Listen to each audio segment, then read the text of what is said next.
Hi, I'm Dave Mustaine from Megadeth, and you are watching Guitar Part. Considéré comme l'un des piliers du heavy metal, une revanche contre le sort qu'il a évincé de Metallica, Dave Mustaine a porté à bout de bras Megadeth jusqu'à aujourd'hui. En 2002, le groupe se séparait à cause d'une vilaine blessure au bras de Mustaine. Aujourd'hui, avec un nouveau label, un nouveau manager et un nouvel album, les tracas semblent oubliés.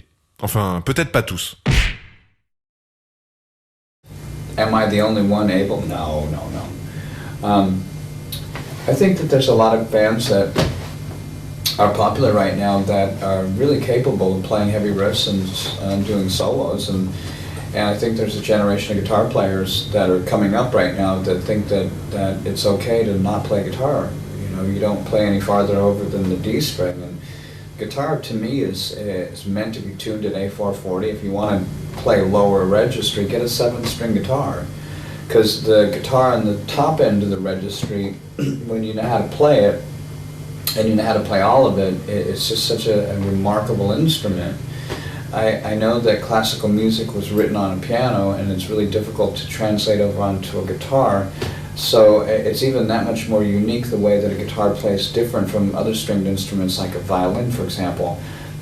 I can't for the life of me think why a guitar player would tune his guitar down and then only play a small section of it. That's like playing golf with only one club. A doctor says that I would only have 80% use of my hand again, and that I would never play guitar. And in the beginning I was a little angry about it, and then I thought, you know what, I know who I am, you know. I've never shied away from a fight, I've never given up in the face of adversity, I've always come through. It's been a little ugly sometimes, but you know, there's never been a lack of fight in me. So I went and did 4 months of grueling physical therapy, and then another 13 months of physical training after that to get my arm back, and took guitar lessons after that, and started studying how to play guitar. And you know, every once in a while it'll hurt a little bit. Sometimes, like it just started hurting right now as soon as I started talking about it. It's like, hey, I'm here. But as far as the playing is concerned, I think I play better now, because as I had to learn how to play again, I overcame some of the old cheats that I used to use. Sometimes I'll be on stage and I'll be playing away, and I'll remember the little teacher saying, you know, pull your fingers in, or keep your fingers aligned with the frets this way, and I'm thinking, I hate you, why'd you say that? Because you ruined my style, now I think too much when I play. But it's definitely made a big difference because it's made me more articulate as a player.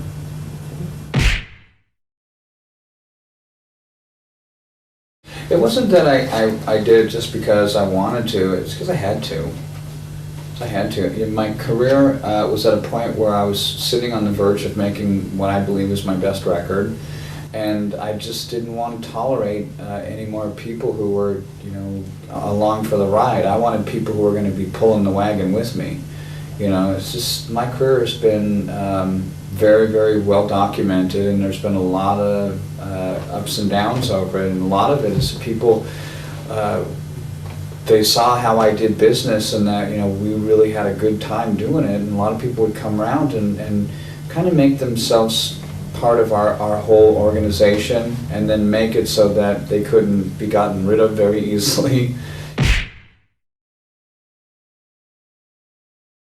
When I first started, I was playing BC Rich, but the guitars were basically junk, and they would break all the time. The necks wouldn't stay true, and they were just so inconsistent, one model from the next. You'd have one that played really well, and the other one played like somebody could paddle a boat with it. And the bridges were always off.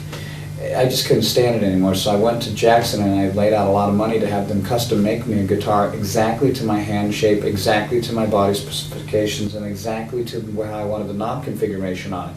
That became the Dave Mustaine signature Flying V setup. Went to ESP, was there for a couple of years, had a good run while I was there, and just realized it wasn't where I wanted to stay. And moved on over to, I was going to go back to Jackson, because I told him, if you want me to come back, this is the terms I'm going to come back under. And everything was worked out. I had a new contract sitting in my email box waiting for me to be signed. And I was just getting ready to print it out. I was going to sign it the next day, and I get a phone call. Hey, this is a girlfriend of Michael Schenker calling up, and the guys from Dean want to talk to your husband. So my wife goes, "Hey Dave, Dean wants to sign you." And I said, "Are you kidding me?"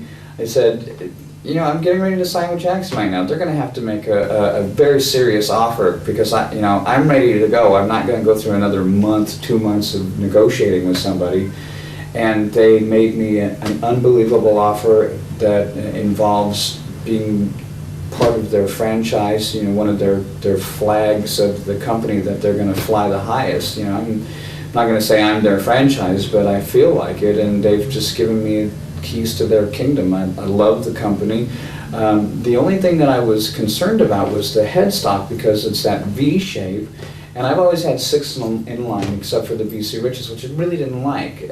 Once I went to Jackson and I made my specific model, it was 6 tuners in a row. So when we went over to Dean, that was a sticking point. Regardless of the promotion or the marketing or the money or any of that stuff, I had to be able, if I had a problem on stage, to have it the same way I'm used to. Way my hands used to tuning in a row, where my knobs are used to rolling off, where the switches, it has to be exactly the same, because on Creature Habit I've developed a style of guitar playing that's influenced a lot of people, and I'm not going to try and relearn how to play a new guitar on top of trying to learn how to play the guitar again. It's just too much for my brain. So they said, "No problem." I was, "Really? That easy? You're not going to argue? I'm going to fight?" "No, Dave, we want you. We love you. You're great. Let's rock." And I was like, "Let's rock."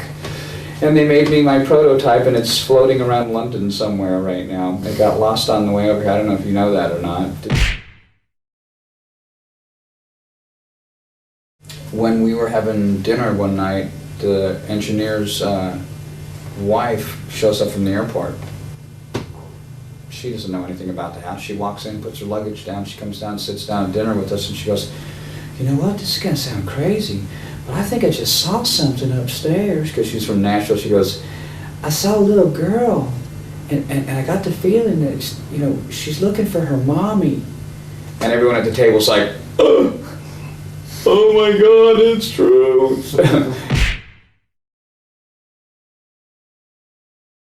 My dream would have been to play guitar like Jimmy Page and to be a golden god frontman like Robert Plant. And I can't sing like Robert Plant, and I'm not into wearing clothes that's too small for me, so that's kind of where it ended with Robert. But as far as the sex appeal of being a frontman and having the heaviness of a guitar player, those two guys were the epitome of you know, rock and roll. When you're going to do a cover song of a band, you want to do it as good as the band did it originally, or better. I mean, how can you do a song better than Led Zeppelin? You can't. So my challenge was to do it as good as they did it, and breaking it down piece by piece. We rented John Bonham's drum kit. Yes. So we're playing on Bonzo's kit, and we're playing the drums identical to what he did on the song, and adding just a little bit more to give it that Megadeth element. So I believe that the drums are comparable. The bass playing that John did on the record versus what James did on the record, I know that James played as good as John Paul Jones did, because I hear what's on the record and I know what James did, and it's comparable. As far as the rhythm is concerned, I played the rhythm myself and I know it's as good. As there's a couple of little pieces in between there too, like where it goes do-da-da-da, do-da-da-da-da-da-da-da-da-da-da-da, right? So that's the normal one. I go da-da-da-da. I put one of my little signature kind of percussion things in there. And I think that it freshens the song up a little bit, makes it a little more modern sounding. The scary part for me was getting into the choruses, because the vocals are so high anyways. Robert had an unbelievable scale, his range, what he could do. And I couldn't sing as high as he was. I figured I'd have to make it, you know, a la Dave Mustaine in order for it to have any credibility, because I was limited in my range.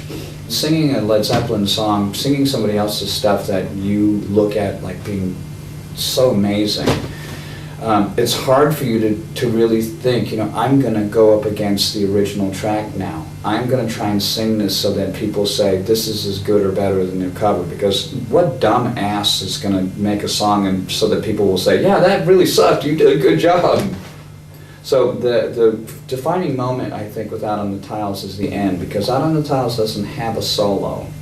And I played the solo at the end, and it was like a compilation of all my favorite Led Zeppelin solos that I just kind of rolled into a medley that went over the end. and then the song at the very end fades out and it comes back in and it climaxes with ending on Kashmir riff, which I thought it's kind of a necessary evil, because if you're really a Led Zeppelin fan, you know at some point you've got to pay homage to Kashmir. If I died right now and I could come back to my family and say one thing, I'd want to say I love you. And that's what the song's about. It's somebody who died and they get a chance to come back. What does the chorus say? To the world, to all my friends, I must depart. Gotta go, I'm dead, but I love you. See, so many people, when people die, they have a hard time dealing with it, because when someone's going to die, you can get prepared for it. Like if someone's getting in old age or they have a disease or something like that, it's a lot easier for you to prepare yourself for their passing away. But when somebody dies unexpectedly, like Anna Nicole Smith, that shocked everybody. No one gave two shits about her before, because she just was a freak with boobs that you know, was Playmate and stuff like that. That's how they talked about her. Totally made fun of her. She dies, all of a sudden she's more popular dead than alive. You know, and people deal with death really, really strangely, you know. I mean, I know that when I heard James Brown died, I was like, what? You know, dies from pneumonia. James Brown. He's like 700 years old out there still dancing. And then all of a sudden he dies because he got a cold? That was unheard of, you know? Surprise. You know, if you're doing something that is going to affect small children, I think that, you know, it's just, I mean, you should use your head, you know. If you're going to do imagery and artwork that is really expressive, you do it in a way that, you know, it's not going to fall into the hands of the wrong people, you know.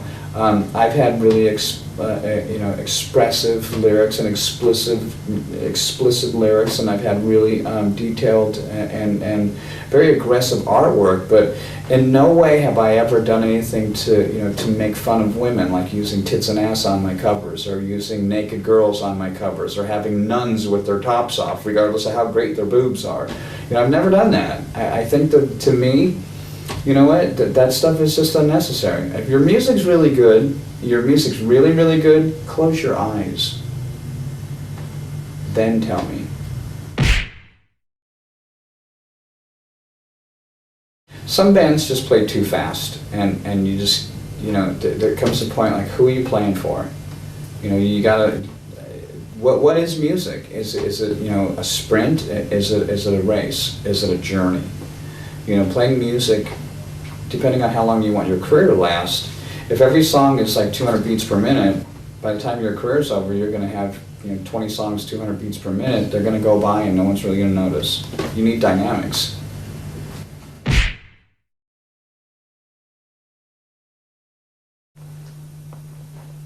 I know they told you not to ask that stuff.